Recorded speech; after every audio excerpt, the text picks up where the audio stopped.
La technique principale d'extraction du gaz de schiste est la fracturation hydraulique. Avec un derrick, on perce en profondeur puis à l'horizontale.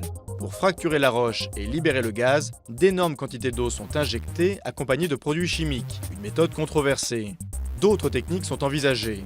Certaines consistent à remplacer l'eau par un autre fluide sous pression, par exemple de l'hélium, du CO2, de l'azote ou encore du propane. La fracturation au propane est aujourd'hui l'alternative la plus aboutie.